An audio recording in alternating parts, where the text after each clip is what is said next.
guys travel at night with Austere. The rickety wagon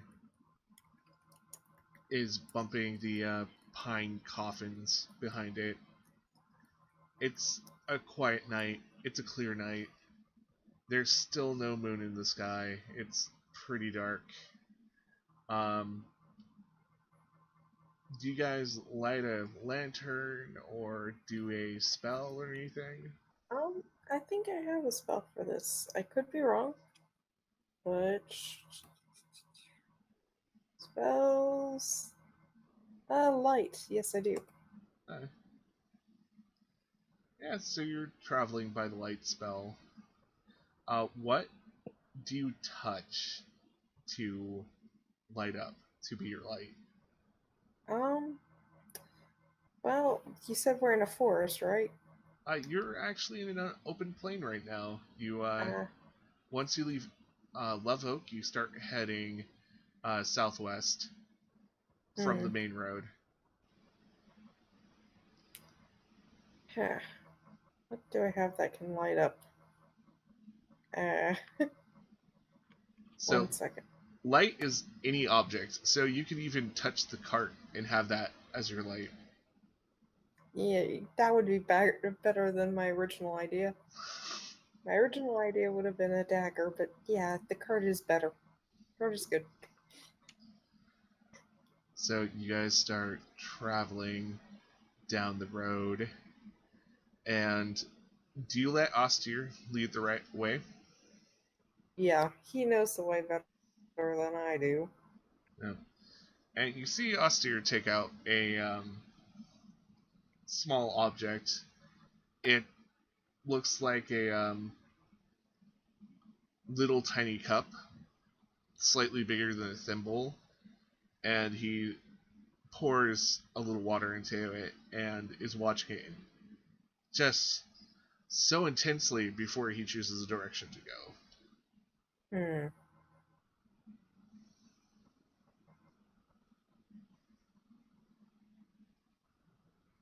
What's that supposed to be? Oh, wait, do I see it? Yeah, he's holding it. It's pretty blatant that he has something in his hand that he's looking at. Hmm. Okay, then I'll call it out. What's that supposed to be? It's a guide back to them. They're not always in the same place. They tend to travel. Who's them? The three maidens. Hmm. They never stay in one place at a time. They usually move on nights like this, but hopefully we can catch them. Yeah. Okay.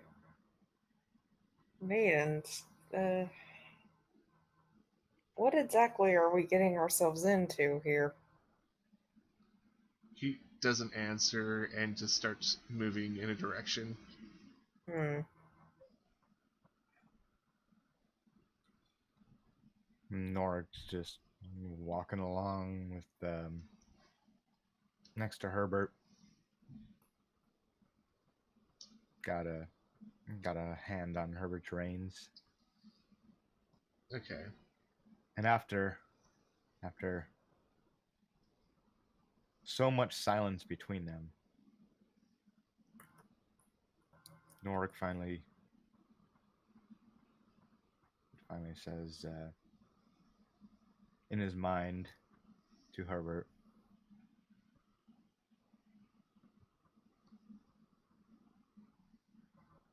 "Why do you stay with us?"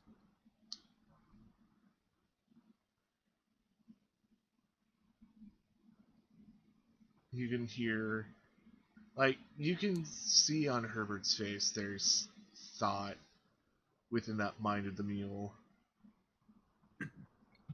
Maybe it's destiny.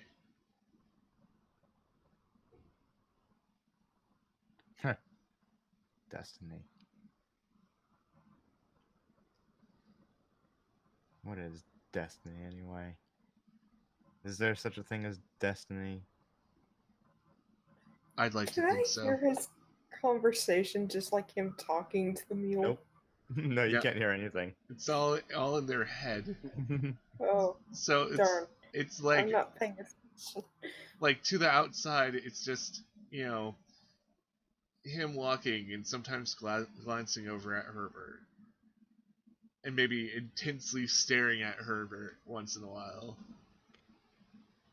It's a little weird. Yeah. Nork's gonna say in his mind to Herbert,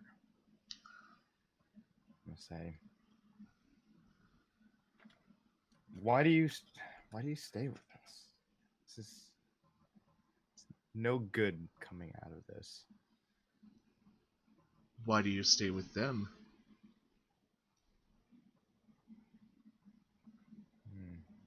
Nord thinks about it for a moment and just thinks back. I don't even know anymore. Then why don't we just leave after this?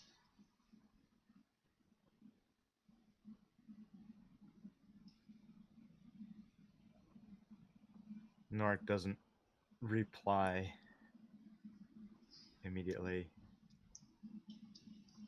Actually, he doesn't reply at all, but just sort of looks at Herbert straight in the eye. Herbert looks back. And then looks forward at Austere and just keeps walking. I don't think we can trust him.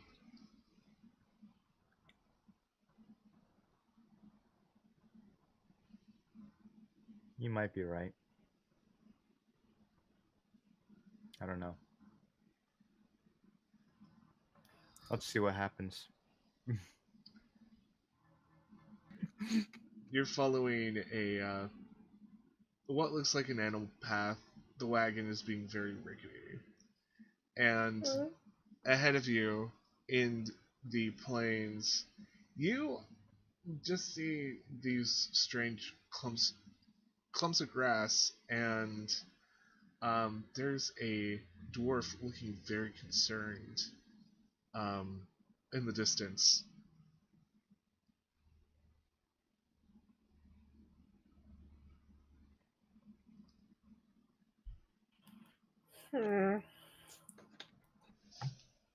How well can we see this dwarf in the distance, being it's night and there's no moon? We only have a glowing wagon. You only have a glowing wagon that's I mean, you can see like the light only outline. travels so far. Yeah, you only can see the outline of the dwarf. That's how you can actually see him. He's kind of standing right in the middle of the road. He's shadowy at best, but from size and girth and everything, it's a sure bet this dude is a dwarf.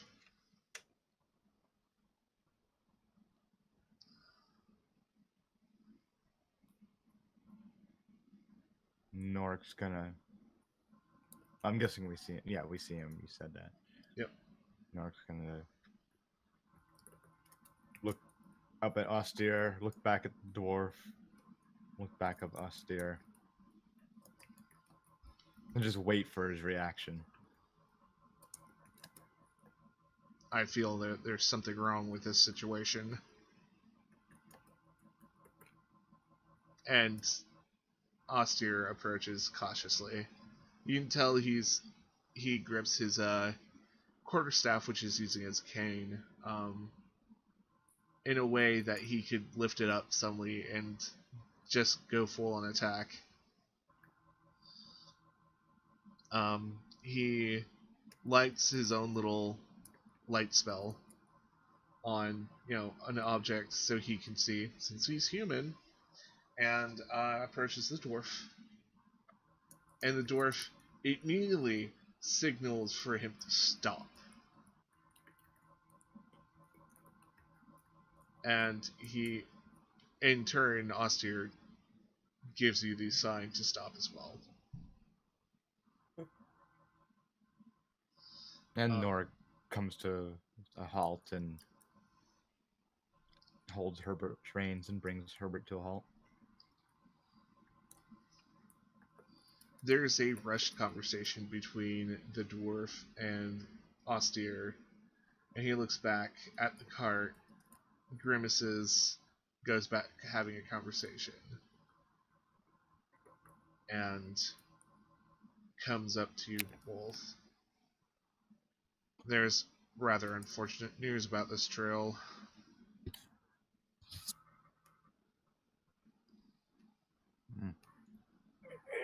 Well, what is it? Well, are you aware of trapdoor spiders? You guys can give me a history check to see what your characters would know.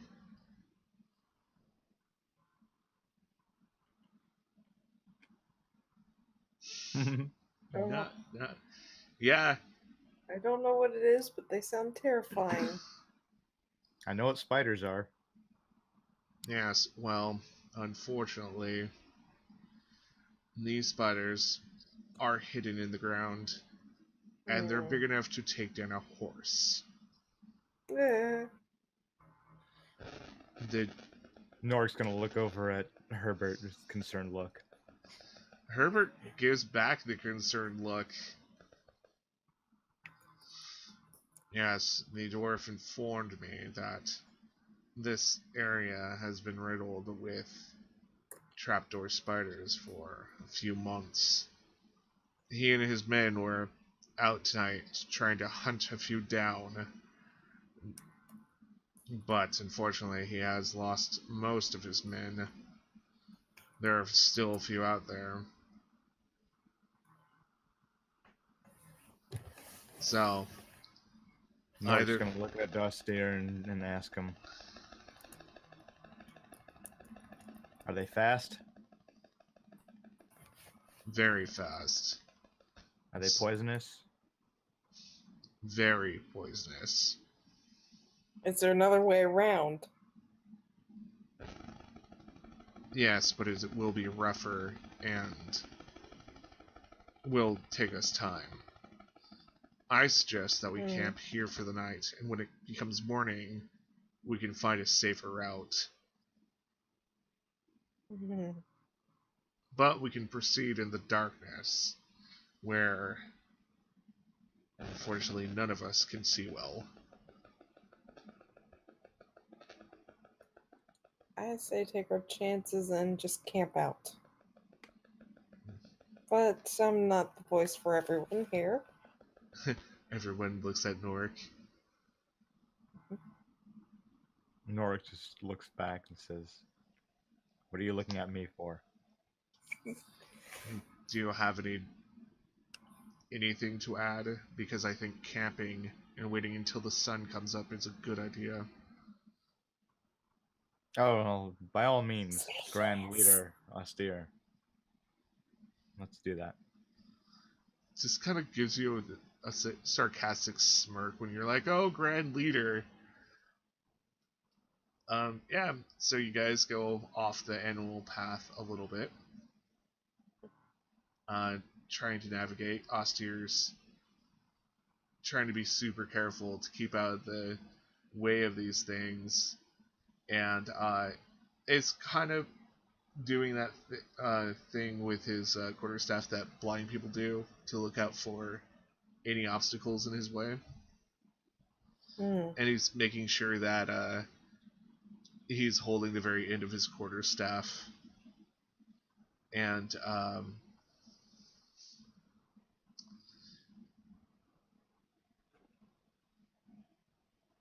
you roll me a stealth. I want to see how carefully you guys are walking across this field. Oh, no. Oh. I didn't mean to click that.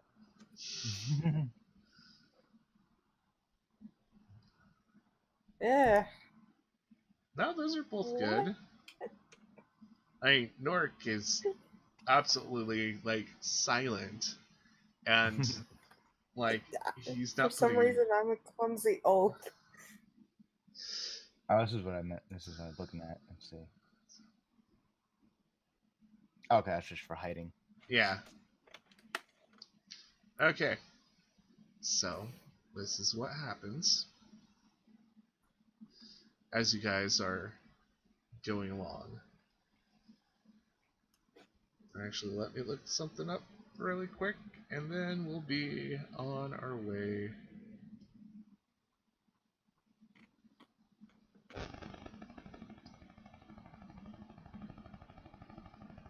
Oh yeah, okay, never mind.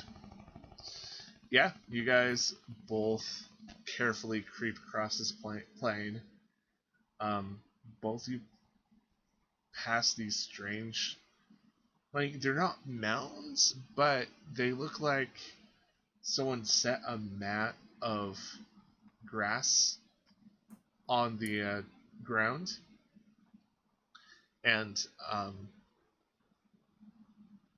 Austere points at it and just mouths, "That's one," and continues with the cart. The cart is being quiet, even though it's rocking around, which is a little suspicious in itself. So the thought of Austere probably enchanting the cart to be quieter might have just happened. But you eventually go about 20 minutes away from this place, a little bit more south, and despite not being able to... No, never mind. You can start hearing the creek that you previously crossed over the day before.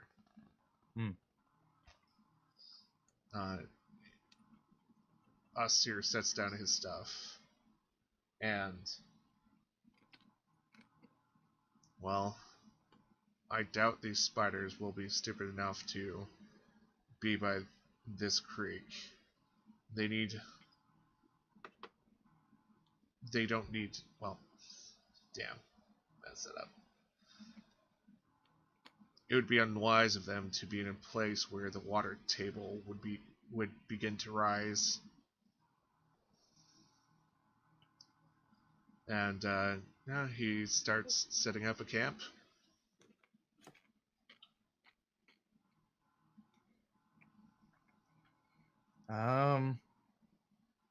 Yeah, her Norik. Oh, I guess I should ask to fill in some info here. Okay. What happened with all of Horatio's stuff? That's a good question. You look in the cart and you see this overstuffed backpack just full of stuff, and you recognize it as Horatio's things. And his hat.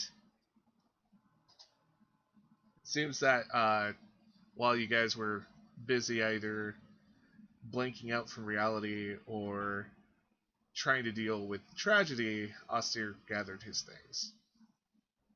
Alright, Norik's gonna reach in by all of into all of Horatio's things and pull out his tent that Horatio has been carrying. Good. Okay. Cool. Yep. Norik's gonna just work on setting up the tent. Yeah. And you guys set up camp. Okay. What is Rianne doing to set up camp? Well, we probably need a campfire, so maybe I should build a campfire? Sure, give me a survival check. Okay, let's see if all those years living in the streets help me. Nope. Oh, so a 12 is like better than average, so, you know, it may take you a few attempts, like it usually does when you don't have, well, you probably do have matches and flint on you, so, you know, a few, like, it doesn't happen on the first stroke of the flint, but it still happens, and you make a nice fire. You guys can see around you a little bit more. You're still on the plains. The stars are out and gorgeous. And You can see in the distance, kind of where the shadows are looming, the creek, which is a bit smaller at this point. Um, it's there, it's flowing. You even swear you see a little like a fish or two doing their fishy thing. Nork's gonna go over to the creek and try to sneak up to the creek very quietly with this spear and see if you can spear a fish or a few. Okay, give me an attack roll with your spear. Okay, that's how we'll do this. Yeah, that's exactly how we're doing this. Hmm? That's good enough to catch a fish. All right. Nork got himself one fish, no big catch, but he got a fish. Yeah. All right. Are you gonna... He's gonna take that that fish back to the campfire and get out his frying pan and some butter he had in his cook's utensils kit there, Okay. and he's gonna fry up a fish on the fire, real nice saute. And I'm probably just drooling over it. Like, oh, that smells good. Well, you do Nork's have... gonna look over at Rayanne and say, "Go catch your own fish." Oh, And then he's gonna look Damn. at her again and say, "I'm kidding. You'd have some." thank you. Austere sits there. He actually does the light spell on a book so you can read it. And he's sitting there. His face is just lit up by the book. It kind of looks like he's doing the like spooky nighttime story thing. But he's just chilling. He's being very calm. Is this the same book that he had in the tavern in Swordfall? Give me a history check. I was about to wonder the same Ooh. thing. So I'm gonna. Yeah, you can. No history today. You're not quite sure if it's the same book or maybe it's part of the volumes of book, but like you swear You see one book, you see them all. Yeah, you swear that like he finished the last one, but you're not really sure. Nork's gonna glance and see if he can see what the book is, just out of curiosity. Oh yeah, it's fully illuminated and the ink doesn't actually light up, so it looks a little weird. He's just kind of looking at the back cover of it as Austere staring into it, or front cover, just yeah. What languages does Nork read? Common, Halfling, and Draconic. Okay, so you recognize Draconic. Nork's going to be kind of staring at it oddly, wondering why he has a book in Draconic, and try to make out what it says on the cover. Yeah, you can clearly see, since the book's lit up and none of the like fancy decorations on the cover, it's a book that is about special magical places. It's probably called like oh shoot, I know I have the book's name somewhere in my notes. I just can't find it at the moment. But it's basically called like Sacrificial Altars and Where to Find Them. And Nork's gonna. Now go ahead. Oh, and he's reading it. He's flipping through the pages. He seems to be like as you watch him, he averages probably a couple pages per minute. Nork's gonna look over at him and not say anything about knowing Draconic, but he's gonna say, "What are you reading?" I'm reading a book for research. It's about special places where dragon cultists used to sacrifice people. It has nothing to do with the current quest that we're on. You say that so gallantly. Well, you think I would be worried about bringing back your two companions to life if I was just going to sacrifice you all? Hmm. Nork's gonna roll his eyes and go back to eating his fish. And then he says, if you're going to take care of a sacrificial lamb so well, you might as well not sacrifice it at all.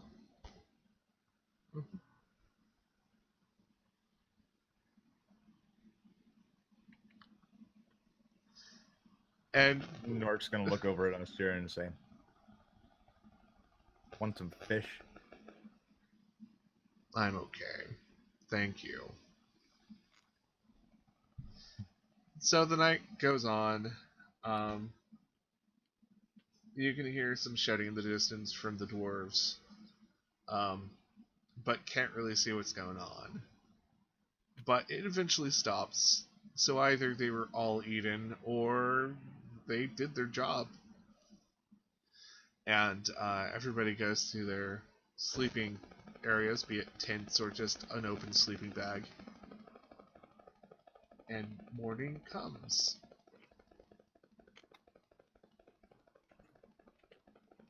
Oh, actually, I will be fair. Does anyone keep watch? I guess we could do like shifts. Yeah. And it is pretty late at night, so you don't have to like do a like full like watch or anything throughout the night, but Hmm. yeah. Is Rand taking a watch shift? I guess I'll do like half a shift and then you do one. And Nork's gonna, only an hour or two into Rand's shift, Nork's gonna come over and say, "I got some sleep earlier. Hmm. You go rest." Thank you. Yeah. I mean, both of you guys officially did a long rest earlier, so being up for a shift at night is not gonna harm you at all. Yeah. The shift. Actually, while you guys are on your shift, I'm gonna have both of you do a perception check or a roll.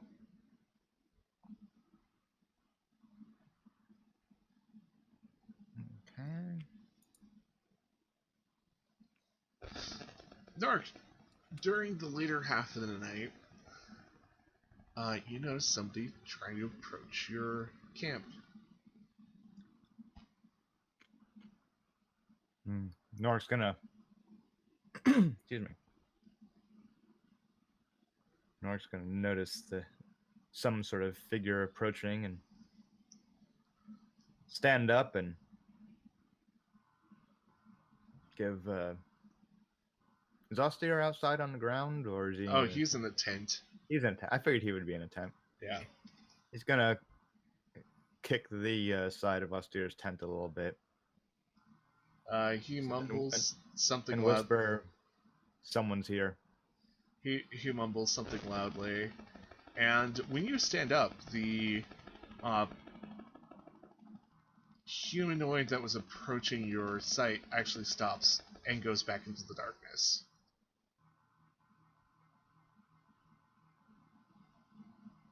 They were probably up to no good. Yeah. Nork's gonna stay standing there, watching intently and looking all around.